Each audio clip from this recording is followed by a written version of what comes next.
Hello, and welcome back to the Egyptian History Podcast, The History of Egypt.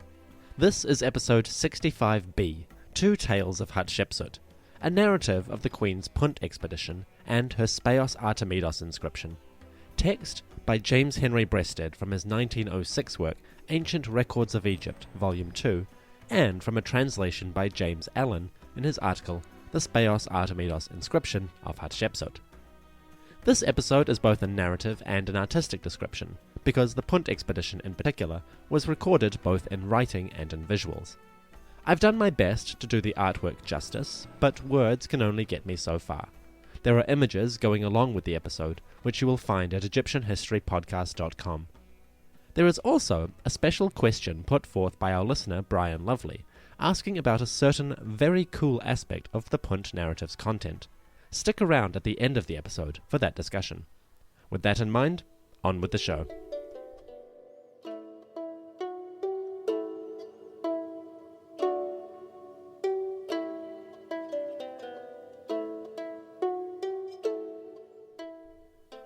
Part 1. The Punt Expedition.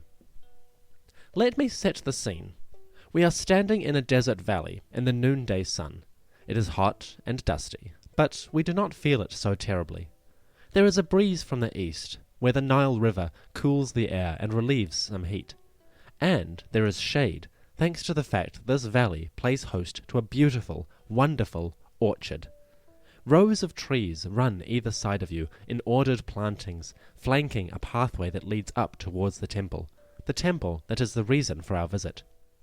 Ahead of us is a causeway, 70 meters long or 141 feet. We ascend, our sandals padding on the limestone, heading for the doorway. Our first goal is a courtyard, hidden behind the facade of the temple and hidden away from the general public. We are lucky to be here. This is an area usually accessible only to the wealthy, those who hold status in the government. You and I are tourists. Lucky tourists, but tourists nonetheless. As we leave this causeway and enter the temple, we pass a row of statues built up against pillars of the facade. These enormous statues depict Osiris, lord of the underworld, the eternal king of the hereafter. A suitable guardian for a temple dedicated to a mortuary cult. The temple we enter is built to sustain the Ka, the eternal spirit and livelihood of our patroness, the king of Upper and Lower Egypt, Hatshepsut. Thus, Osiris guards her cult, and these statues bear the smiling face of the queen, as if she herself were the great god. Inside the temple there is a courtyard. Ringing this courtyard on the stone walls are the images which we are here to view. They are arranged geographically, by which I mean the scenes that take place in Egypt are on the north side, and the scenes that take place in Punt are in the south, just like their real-life counterparts. The scenes are drawn in the classical Egyptian style. Neat rows, stacked 3 high, convey the narrative, while the giant figure of the Queen-King Hatshepsut towers over all, surveying her accomplishments. First, we face to the north, to the Egyptian scenes. The scene takes place at the seaside, where the Queen's expedition is preparing to launch for their journey to Punt. They have assembled 5 great ships, enormous sea-going vessels of the kind rarely seen except on royal expeditions. Enormous things, but very clever vessels too. They have been built in jigsaw in the Nile Valley, then disassembled, carried overland to the coast of the Red Sea, and rebuilt for the voyage. The sailors and carpenters have done their work well, and the ships are now ready to go. But first, a sacrifice. No expedition could be launched before the proper sacrifices were made. This was a big undertaking, with life-or-death consequences for any cut corners. So the sailors made their offerings to the relevant gods. Quote, "An offering which Her Majesty, life, prosperity, health, gives to Hathor, the mistress of Punt, that she may bring the wind." Ah, now that is important. If Hathor is the mistress of Punt, visiting this land is to visit her domain, a place in which she reigns supreme, and in which all must take care for her will. To do otherwise is to risk great peril, so it had better go well. Fortunately, the sacrifice is proper, and as the sailors make ready, the trade winds are blowing healthily. It is September when they launch, the traditional period for ships heading southward on the Red Sea. We know from later texts, like the circumnavigation of the Red Sea and Indian Ocean by a Greek writer, that the trade winds blew best around September. Ships leaving at that time could look for a good southerly to fill their sails, pushing them southward on a swift voyage. The sacrifices have done their work, for the trade winds are blowing full. It is time for the Egyptians to cast off, to set out into the Red Sea, and to begin their adventure. Quote, "Sailing in the Red Sea, beginning the good way to the God's land," i.e. the limits of the known world, "journeying in peace to the land of Punt by the army of the Lord of the two lands, which was done according to the command of Amun, Lord of Thebes. This journey is done in order to bring for Amun the marvels of every country, because he so much loves the king of Upper and Lower Egypt, Ma'at-Ka-Re Hatshepsut." The artists making the Punt reliefs obviously did not think much of the journey itself, for they omitted the sailing trip and jumped straight to the destination. When we next meet the sailors and the army, they have arrived in Punt itself. The ships are pulled up on the coast, possibly a river estuary, and the soldiers have disembarked, along with Hatshepsut's envoy. They are grateful to arrive safely, and they immediately offer thanks to the goddess Hathor for their survival. Quote, "The arrival of the king's messenger in the god's land, together with the army which is behind him. They are grateful to arrive safely, and they immediately offer thanks to the goddess Hathor for their survival. Quote, "The arrival of the king's messenger in the god's land, together with the army which is behind him. They have been dispatched with every good thing from the court, for Hathor, the mistress of Punt, for the sake of the life, prosperity, and health of her majesty." The Egyptians made their offerings to the goddess for the safe arrival, and the royal envoy proclaimed the journey a success. With the ships unloading their goods, the Egyptians were now ready for the real mission. They were here to meet the locals, the Puntites, and engage them in conversation, or diplomacy, or war, whichever happened first. The scenes now jump to the key moment, when Puntite met Egyptian, and Hatshepsut's envoy came face to face with the ruler of the ancient land which he now visited. Before the Egyptians stands a man, a woman, a child, and a donkey. Behind this small assemblage is a forest of trees in which strange, thatched huts stand on stilts.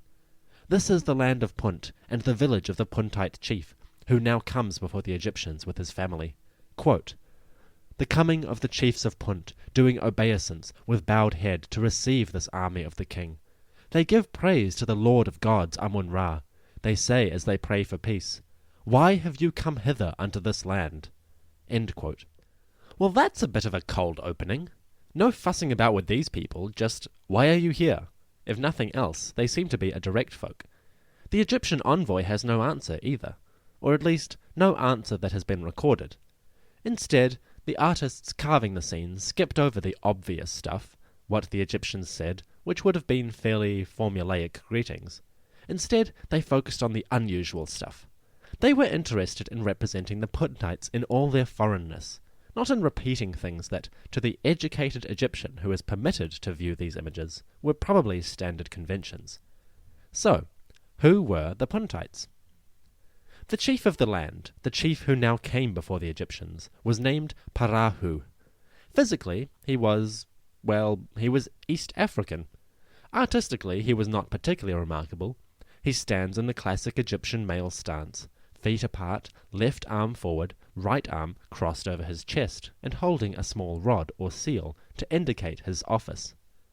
Parahu extends his left hand and says to the envoys, "Did you come down upon the ways of heaven? Or did you sail upon the waters, upon the seas of God's land? Have you trodden the way of Ra? And as for the king of Egypt, is there any way to reach his majesty, so that we may live by the breath he gives?" These seem like pretty reasonable inquiries, but they are completely shaped by the Egyptian worldview. In other words, they're partly propagandistic. The notion that Parahu immediately asks for knowledge of Hatshepsut, so that he might pay homage to her, is little more than a happy fiction. If that's actually what he said, I'll eat my hat. Behind Parahu stands his wife, the Princess Iti. Iti is notable, not for anything she does, but for her obesity, a physical trait which the Egyptian artists recorded faithfully and with great fascination. They depicted Iti in meticulous detail, with heavy folds of flesh and a distorted physical posture. If you want to hear more, we went into great detail about Iti and her context in episode 63. Check it out. So, Parahu has greeted the Egyptians, inquiring of their origins. Now it was time for the Egyptian response. The Egyptian envoy opened formal negotiations by saying, quote, "There was an offering to the Puntites of bread, beer, wine, meat, and fruit, everything that is found in Egypt, according to that which had been commanded in the court of Hatshepsut, life, prosperity, health." In other words, the Egyptians gave a gift of their products to the Puntites to display their good intentions. Gift-giving in Egypt and the ancient Near East was a fundamental part of ancient diplomacy and the ancient economy. In return for the Egyptians' gift, the Puntites offered their own products. With this ceremony complete, the Egyptians pitched their tents on the seashore, and trade could begin. Once again, the Egyptian artists jump ahead to the part that they thought was the most interesting. In this case, they skip ahead to the Egyptians loading up their ships with the items that the Puntites have brought for trade. Which is a shame, because we miss a detailed record of the interactions between Egyptians and Puntite chieftains. We miss the opportunity to see them feasting together or exchanging their culture. In other words, we miss the entire diplomatic angle of the Punt Expedition. Instead, we get an economic record, and a propagandistic one. It's a shame, and a real weak spot in what is otherwise a wonderful historical narrative. But c'est la vie. Anyways, the Egyptians received the offerings of the Puntites and began to load up their ships. When we see them next, they are piling it all up. 2 of their ships are laden with myrrh trees, those trees which would be planted in the orchard outside of the temple, and with sacks of myrrh as well. Ancient myrrh was a type of resin or gum. It is fragrant and commonly used as a perfume.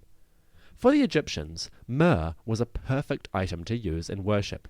It could be melted slightly and used to anoint statues of gods. It could also be used as an expensive perfume, and thus became recognized as an elite commodity. For the Egyptians, myrrh was always heavily associated with Punt. It even shows up in stories, like the story of the shipwrecked sailor of Dynasty 12, where the great serpent who lives on an island in an ocean says to the sailor, "I am the lord of Punt, and myrrh is my very own." So yeah, it's a prestigious item. As I look at the Egyptians loading up the sacks of myrrh and myrrh trees onto their ships, I am reminded of a story from the 6th century AD, when the Roman Empire literally stole the secret of silk production from the Chinese. You see, silk was an item of high prestige, much like myrrh, and as the final stop on the burgeoning Silk Road, the emperors of Constantinople were rather fond of it.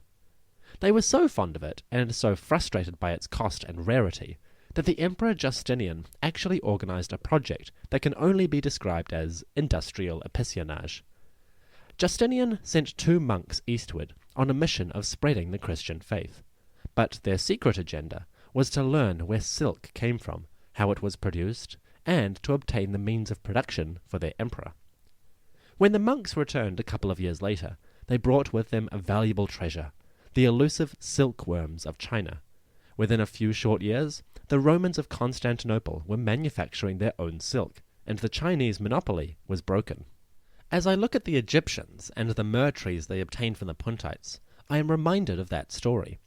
Essentially, the Egyptians were breaking a Puntite monopoly on myrrh production, and bringing home the means of production for themselves. I think the Puntites got the short end of that stick. The Egyptians could now look forward to a homegrown industry, but the people of Punt lost some of their economic uniqueness. Perhaps it's not surprising that, after the New Kingdom and the reign of Ramesses III, the land of Punt slowly faded into the background. As Egyptian concerns shifted, this mysterious land simply became less and less valuable. So anyway, the Egyptians are loading up their ships with myrrh, and also with other items. There are bundles of good wood, very important because Egypt does not produce its own. There are also piles of ivory from African elephants. Funnily enough, to the ancients, ivory was valuable, but not particularly exotic. Egyptians used it for carving combs, bracelets, furniture legs, fish hooks, statuettes, knife handles, spoons, gaming pieces, writing tablets, and much more. A pretty wide range of products, essentially, both prestigious and utilitarian. So when the Egyptians loaded ivory onto their ships, they probably weren't quite as careful as with the myrrh or lumber. Ivory was a lot more common. In fact, the scene we are looking at has an amusing caption, where one of the Egyptian overseers shouts at his workmen, "Look to your feet, men! The load is heavy!" Basically, "Oi! Watch what you're doing!" I'm not sure why I put a strange accent on that, but there we go. Below this scene, the Egyptian scribes have recorded the goods as follows. Quote, "The loading of the ships, very heavily, with marvels of the country of Punt. There are fragrant woods of the God's land, heaps of myrrh resin, fresh myrrh trees, ebony, ivory, gold, incense, and cosmetics. There are also animals, apes, monkeys, dogs, skins of the panther, and there are Puntite servants, natives and their children. Never was the like of this done before for any king since the beginning." End quote. Now that is a shopping list. Ebony, gold, apes, slaves, and panther skins. Basically, the Egyptians went shopping for everything that a palace or temple could possibly need for its operations. Panther skins for the high priests, apes and monkeys to adorn royal gardens, gold for statues, servants to work in palaces and temples. The Egyptian expedition can only be described as a grand shopping spree for the royal palace and temple economy. With their shopping completed, the Egyptians prepared to depart. Once again, the artists skip this phase, and so we move immediately back to Egypt and the city of Thebes. In these scenes, the army has arrived back at Hatshepsut's capital, having journeyed away from Punt, sailed back up the Red Sea coast, disembarked at their port, disassembled their ships, marched overland, reassembled the ships on the Nile, and returned to their hometown.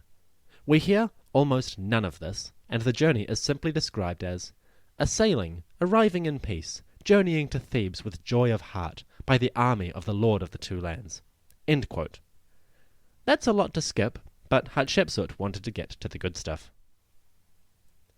The next phase of the story is titled The Presentation of the Tribute to the Queen, Hatshepsut, by the chieftains of Punt, of Irem, and of Nemiyu. As you can guess, this is a diplomatic affair, and a party of some magnificence. At the right of the scene are the cartouches of Ma'at Ka-Re Hatshepsut, so that we know who is responsible for all this. Before these cartouches, 2 lines of men approach the queen, carrying gifts. These are the servants, but they carry goods for the men kneeling at their head. Before the servants kneel 4 lines of chieftains. 2 lines of chieftains from Punt, 1 line of chieftains from a land called Irem, and 1 line from a land called Nemiyu. We'll get to who these guys all are in a moment. The text which accompanies the scene is a litany of praise to the queen through the medium of foreign subservience. To glorify Hatshepsut, these foreign chieftains kneel and say, "Kissing the earth to Useret Kau," which is the Horus name of Hatshepsut, "by the chieftains of Punt, the Nubian savages of Kent-hen-Nefer, of every country. They are doing obeisance with bowed head, bearing their tribute to the place where her majesty is. They say to her, 'Hail to thee, King of Egypt, the female Ra, who shines like the sun. Thy name reaches as far as the circuit of heaven. The fame of Ma'at Ka-Re Hatshepsut encircles even the sea.'" The affair seems a bit choreographed, as you'd expect. It's a grand diplomatic affair, right? Gotta make sure that it all goes properly. Everyone smile, look at the cameras, or the scribes, and say your lines, just like you rehearsed. Everyone, look happy.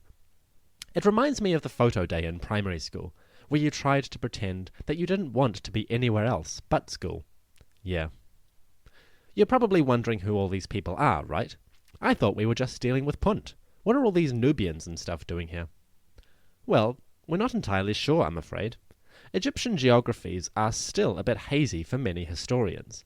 There are a lot of theories about where these people come from, but mostly we have to guess. Part of the reason for that is that these chieftains of places like Irem and Nemiyu come from regions that were non-literate. So, as much as these people probably did belong to specific regions, we have no record of them outside the Egyptian guys.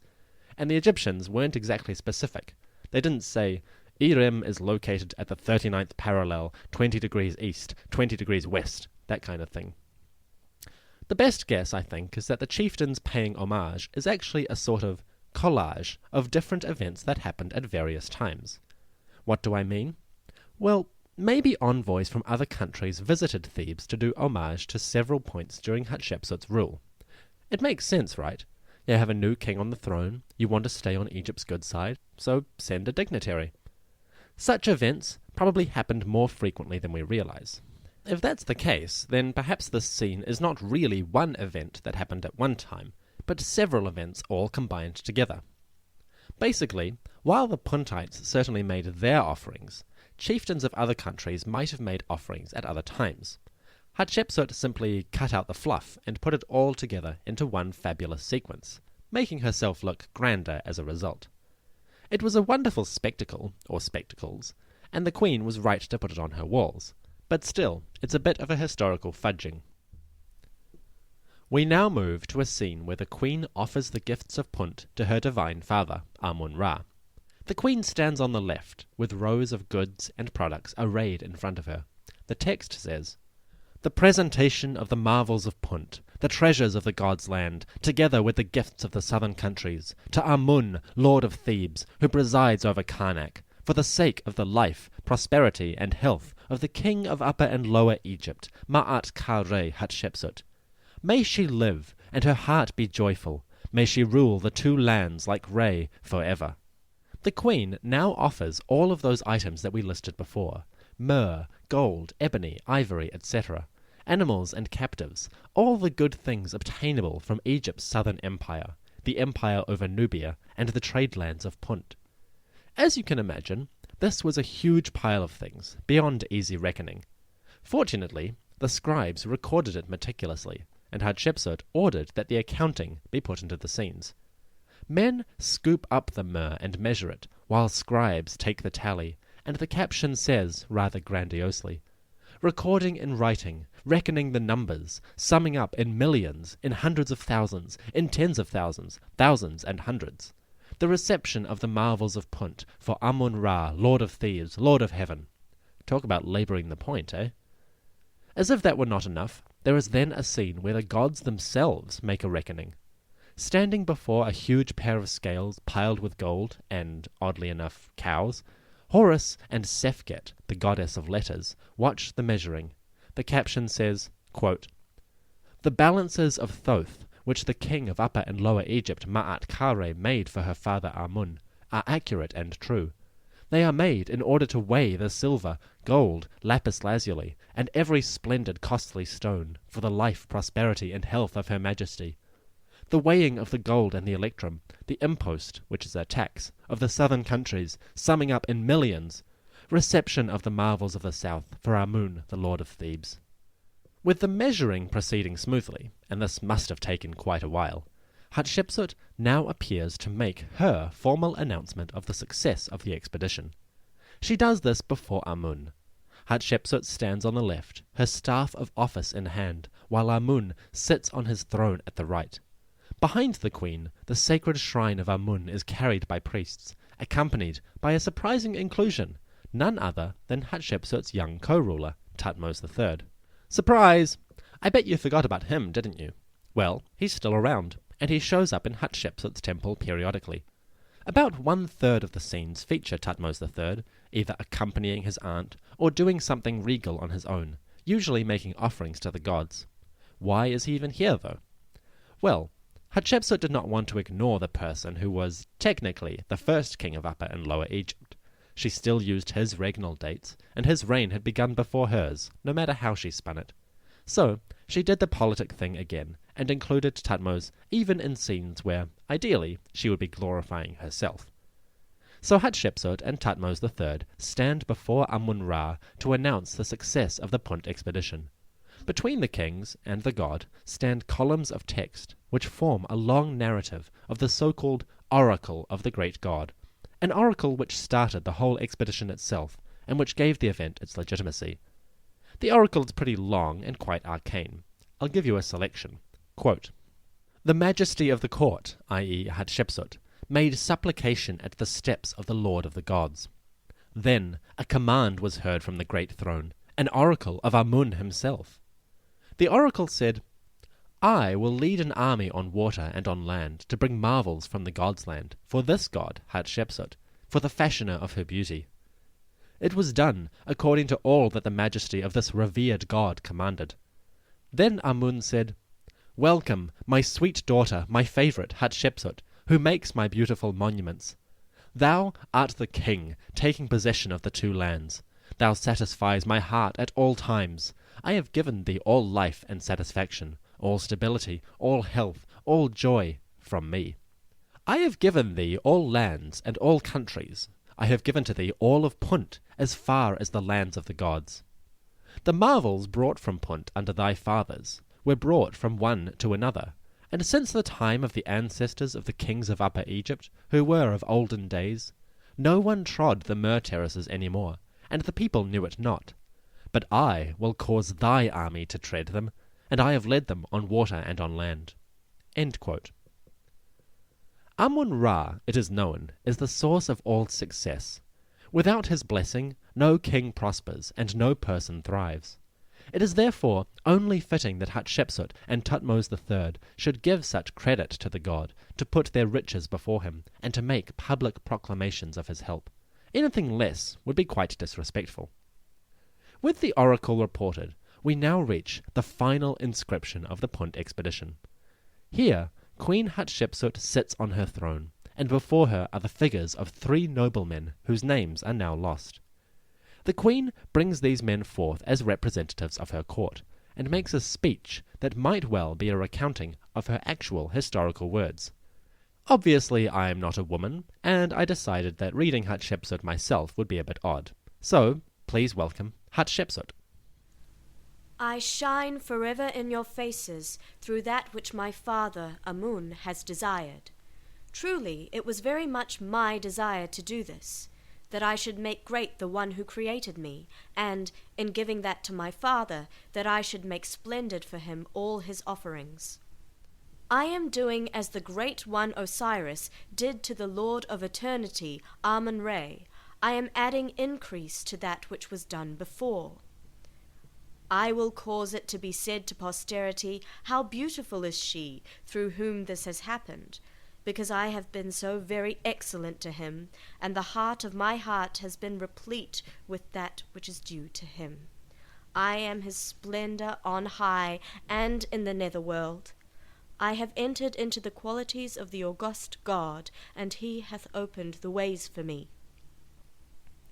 I have given a command of my majesty, commanding to send to the myrrh terraces of Punt, so that the offerings of the one who made me, Amun, should be made splendid, that the ointment or myrrh should be increased in our house. There was a decree of my majesty to explore his ways for him, to learn his circuit, to open his highways according to the command of my father Amun. This was done. Trees were picked up in the god's land and set down in the soil of Egypt. They were brought bearing myrrh therein, to give ointment for the divine limbs, an offering which I owed to the Lord of the gods. I will now cause you to know that which is commanded of me, that I have hearkened to my father and his commanding me to establish for him a punt in his house. This was done in order to endow the offerings which I owed. I was not neglectful of the things which Amun needed. He desired me as his favorite, and I know all that he loves. I have made for him a punt in his garden, just as he commanded me. The garden is large for him, and he walks abroad in it. Hathor, the mistress of myrrh, has opened her 2 arms to thee, filled with myrrh resin. Hatshepsut here is saying that the primary focus of the expedition, the reason for its occurrence, was to obtain nothing less than that fabulous myrrh. Well, it's not hard to see how that might really well be the case. The special attention given to myrrh in the art and the texts, and the fact that the expedition actually obtained myrrh trees, indicates this product was of supreme importance at the time. Maybe not quite a life or death thing, but symbolically it was worth its weight in gold. And then some. The text of Hatshepsut's Punt Expedition ends with the conclusion of her speech. While this might not have been the end of the actual festivities in real life, It is the end point at which Hatshepsut decided that her account had been completed successfully. In terms of sheer historical interest, the Punt Expedition is right up there among the greatest texts of Egyptian history. Historians have been picking over them ever since they were first discovered in the 1800s. There's not a lot to say that I can add to this narrative, which wouldn't go into academic detail, but suffice to say that the Punt Expedition is a truly remarkable encapsulation of a single historical event. Normally, when Egyptian kings record moments like this, they tend to do so with so much hyperbole that you don't really get a sense of what the actual event itself was. But around the time of Hatshepsut, the Egyptians were slowly changing in their attitudes. They were beginning to take a greater and greater stylistic attention towards historical detail. What do I mean by this? What I mean is that they were starting to use less and less symbolism and start to incorporate more and more straightforward narratives. This was really going to culminate over the coming decades when kings like Thutmose III put what can only be described as blow-by-blow accounts of campaigns onto their temples. Eventually, it would culminate in the great texts like the Kadesh narrative of Ramesses II. The Punt Expedition is a good example of this process underway. It's not perfect, and it still includes a lot of exaggeration and symbolism. But as far as Egyptian texts go, it's starting to move towards something like what we might call a conventional history. With that being said, we're now going to move to part 2, where Hatshepsut basically takes historical narrative and reverses it, exaggerating it again to the nth degree.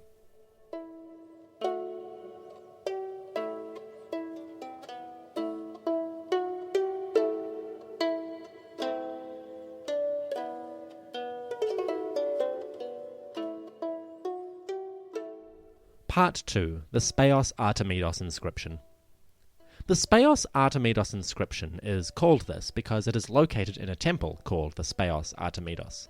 The Speos Artemidos, or Grotto of Artemis, is a temple located in Middle Egypt. It is dedicated to the goddess Pakhet, and Hatshepsut built the temple in the middle of her reign around year 16. To learn more about the temple and its context, I recommend jumping back to episode 65, where I laid out the facts in more detail. The text of the Speos Artemidos inscription is read entirely by Hatshepsut as one single long speech. I have not included any commentary because it is relatively straightforward and speaks for itself. So, please welcome once again Queen Hatshepsut. The living one, Horus powerful of life force, the two ladies fresh of years, gold falcon, divine of appearance, the young god, lord of the two lands, king of Upper and Lower Egypt, Ma'at-Kare, the son of Re, lord of appearance. Hatshepsut, who is united with Amun, given life like the sun forever, she whose titles have been set and remain like the sky, setting up the annals of her diligence. My divine mind is looking towards posterity.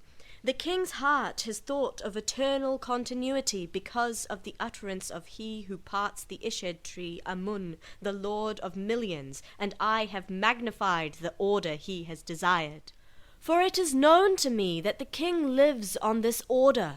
It is my bread, and it is of its dew that I drink. I was in one body with him, and he has raised me to make the awe of him powerful in this land. I am one whom Atum Khepri, the god who made that which exists, made knowledgeable. I am one whom the sun has fated, as it was established for him. My impressiveness making foreign lands bow down, the black land and the red land under terror of me. Punt has swollen forth for me upon all its estates. Its trees are bearing fresh myrrh. The roads that were once blocked in both directions are now trodden freely.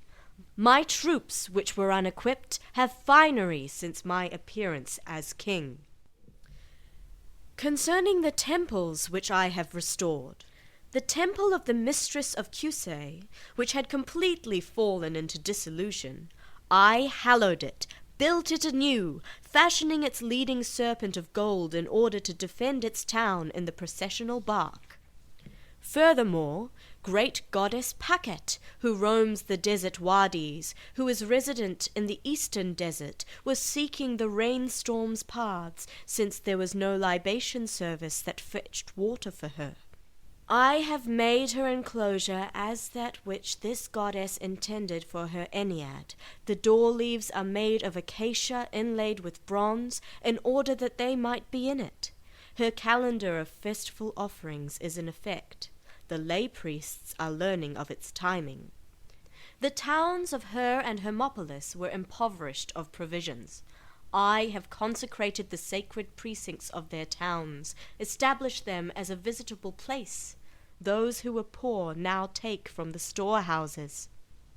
Since great Thoth, who came from the sun, has been revealing this direction to me, I have consecrated to him an altar in silver and gold, along with the chests of cloth, every vessel set in its proper place. This was done by me because the one authorized to see Thoth's revealings, the leader of Atum's 2 Enneads, did not know how to do it. There being no knowledge in his house, the god's fathers were empty-headed, and there was no son who learned from his father. I have constructed his great temple of white Tura limestone, its gateways made of alabaster of Hatnub, the door-leaves of bronze of Asia, the reliefs on them in electrum. I have magnified the incarnation of this god with the double festival of Nehebkau and the festival of Thoth, which I set for him anew.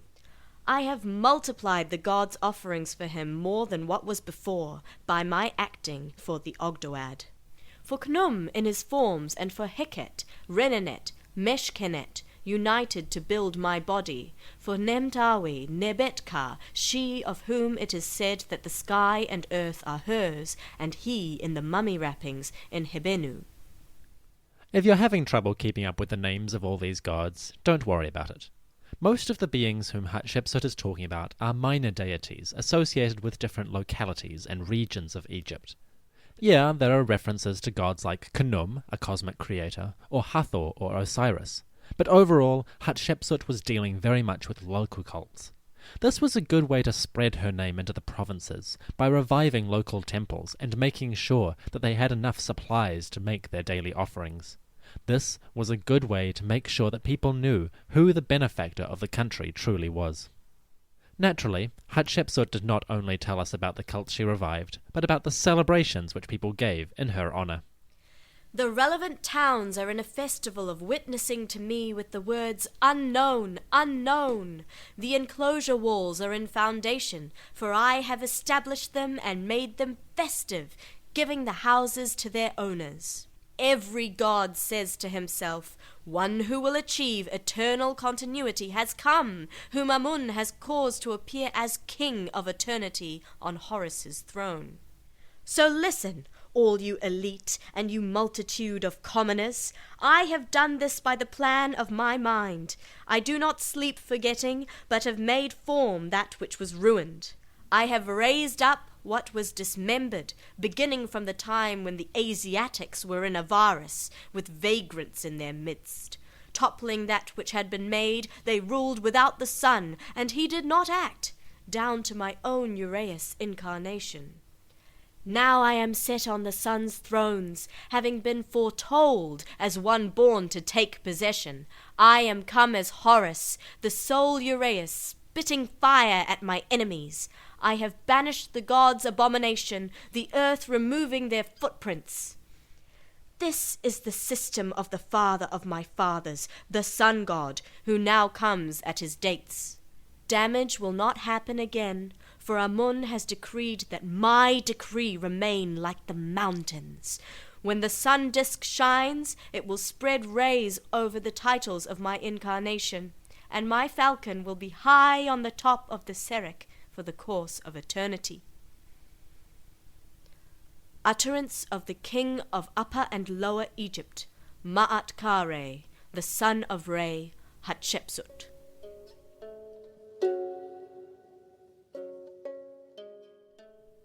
Well, there you have it, folks. The Speos Artemidos inscription of Hatshepsut and the text of the Great Punt Expedition.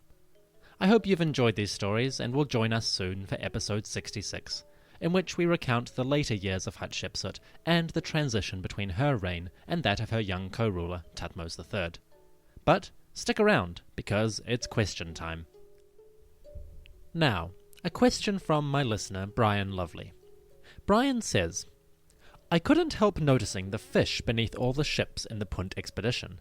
Clearly they depicted actual species instead of generic fish. I see a squid, a shrimp, a lobster, several different flatfish, and what is probably some kind of ray. I have to wonder, is this a depiction of an assortment of known fish, or all the fish we saw on the way to Punt? Thanks, Brian, for your question. I've done some research, and I think I have an answer for you. Short answer, the fish you see in the Punt reliefs all come from the Red Sea and Indian Ocean, so they are probably the fish that the sailors themselves saw on the expedition. Hatshepsut's sailors would have been catching fish along the way as part of their food source, and it's entirely possible that as they did so they began to encounter ones that they weren't familiar with.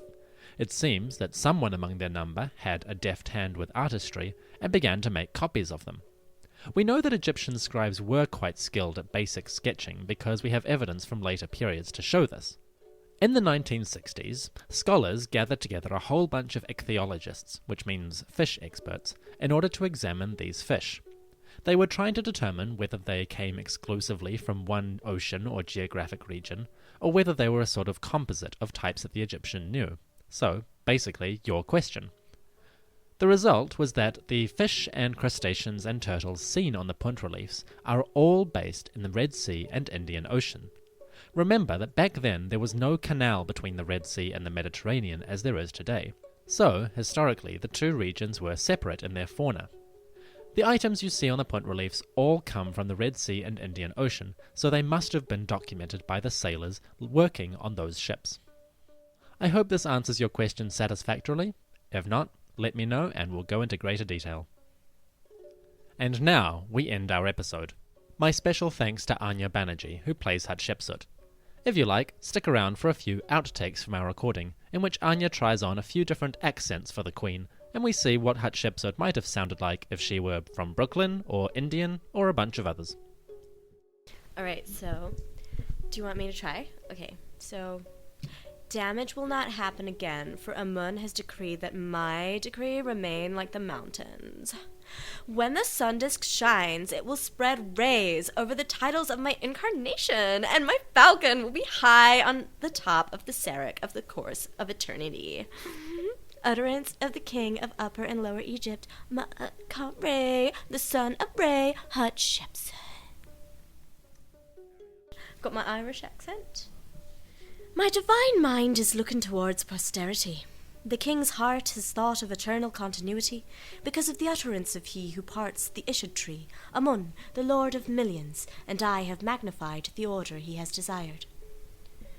For it is known to me that the king lives on his order. It is my bread, and it is of its dew that I drink. I was in one body with him, and he has raised me to make the awe of him powerful in this land. I am one whom Atum Kepri, the god who made that which exists, made knowledgeable. I am one whom the sun has fated, as it was established for him. The shores are united under my supervision, the black land and the red land under terror of me, my impressiveness making foreign lands bow down. Punt has swollen forth for me upon all its estates. Its trees are bearing fresh myrrh. The roads that were once blocked in both directions are now trodden freely. My troops, which were unequipped, have finery since my appearance as king. The temple of the mistress of Kusei, which had completely fallen into disillusion, I hallowed it, built it anew, fashioning its leaden serpent of gold in order to defend its town in the processional bark. Furthermore, great goddess Packet, who roams the desert wadis, who is resident in the eastern desert, was seeking the rainstorm paths, since there was no libation service that fetched water for her.